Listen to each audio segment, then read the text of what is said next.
Hello! So I got a chance to to watch Justice League Crisis on Infinite Earths Part 3. This will be my review video for it. There will be spoilers involved, but I will give you a warning when we get into spoilers. But I'm going to tell you everything I liked about the film, everything I didn't like, and how the whole trilogy was as a whole. And then I'll probably do another video ranking each one and explaining why they're at that point. But anyway, without further ado, shall we begin? So, Justice League Crisis on Infinite Earths Part 3. This is the third part within a trilogy, and it is honestly the best part within my opinion. But before we get into it, pretty much what I want to say is that if you haven't seen Part 1 and Part 2, definitely watch those first before you watch this one. And I also got to say, as a trilogy, this was incredibly uneven and very much all over the place, and this does mark the end of the Tomorrowverse, which for better or for worse did have its ups and did have its downs. By far, I think their best films were the first one, Superman Man of Tomorrow, and Batman The Long Halloween Part 1 and Part 2. And then their weakest one was probably Justice League Warworld, because that film was just all over the place, and you couldn't really tell what was going on in that film. But anyway, this is just going to be a review video for this one. I already did an unboxing if you are curious what it looks like on the inside. But anyway, this one picks up where the last one ended, where this is major spoilers for the second part, but the Anti-Monitor wins, and pretty much they find out that he is just going to devour Earth after Earth. So pretty much this is their last stand. And before we get into spoilers, I like this one. I liked it a lot. I thought it was a lot better than Part 2, and Part 1 was really good as well, but this one I feel like was just a tad bit better. But I am also I'm taking into account too that this was Kevin Conroy's last time as Batman, between him and Mark Hamill, even though people are arguing that it doesn't sound like Mark Hamill. I personally think it didn't sound like him that much, but I did read that he was trying to recreate his old classic voice, so therefore I can kind of see how he went about that, and I could definitely see that it was him. I mean, there's no reason to lie about that. But anyway, I'd probably give it I give it like an 8 out of 10 for our finale. I really enjoyed it for the Tomorrowverse, which was a very hit or miss universe. But anyway, that was my quick spoiler-free review. Now we'll actually get into the spoilers. One of the main things I actually really wanted to talk about with this movie was how Lex Luthor was kind of just pulling all the strings in the background, still trying to make sure that his universe would survive, but he would still have the upper hand no matter what. But my favorite part, maybe it's just because I'm a Batman fan and all that, but one of my absolute favorite parts was actually when the Earths were getting destroyed, and we got to see Batman's Earth from Batman BTAS, the animated series, and then we got to see Joker and Batman one last time, and then he's like, the end of the world, and you want to spend it with me? I didn't know you cared.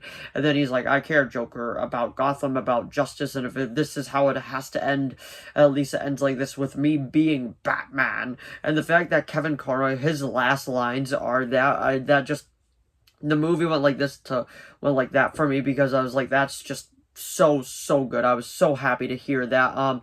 The animation isn't bad. It's still kind of like, the animation of the Tomorrowverse is good, but it's not great. It's just it's decent. I would say that.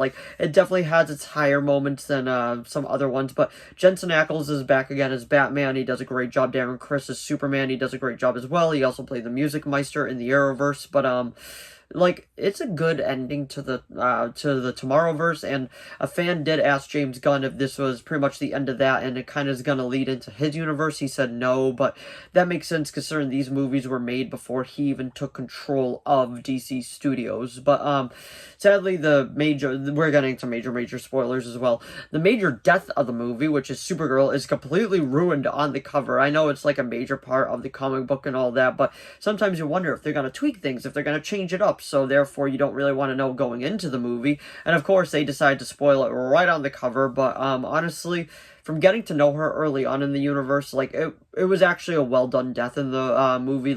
You actually kind of felt an impact, even though towards the tail end of it, we realized she kind of did it for nothing. But the main thing I want to talk about with this movie, I kind of got off topic, was that it connected to the New 52 verse, which I found incredibly cool. Constantine, it was the same Constantine from the New 52 verse, I guess you could call it, and pretty much he made sure that Baby Darkseid would get the axe, and it was kind of cool seeing that animation style clashed with the other animation style. I'm like, oh, that is actually incredibly cool.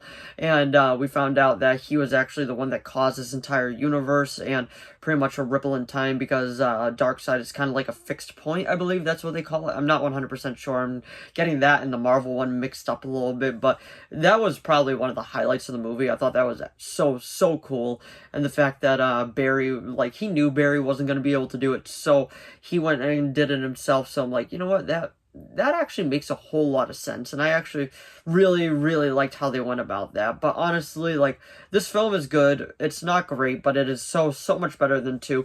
2, like, was just kind of all over the place, and I don't know why we needed to focus so much on Psycho Pirate in 2, but I like how they ended this too with Troy Baker's Joker 2 just laughing, jumping off, and he's like, "Well, see you in the next one, Patsy." And then he just goes flying back. I'm like, yeah, that's Joker to a T. That was awesome. But anyway, it's a solid movie. It's not great, but I say it was a good finale to the Tomorrowverse. But anyway, that was my review of Justice League Crisis on Infinite Earths Part 3. So if you enjoyed this video, please give it a like and a subscribe so I know to keep making more of these. If you have any video requests, please leave them down in the comments below. I'll do my best to reply. As of now, I have no video requests, so if you do have any, just let me know. As long as I'm capability of making it, I will be making it. And if you saw Justice League Crisis on Infinite Earths Part 3, let me know what you thought of it down in the comments below. Did you think it was an improvement over 2? I definitely thought it was, but I am also kind of curious to see what other people are saying about the film as well. But anyway, thanks for watching as always, and I'll see all of you in the next video. Bye!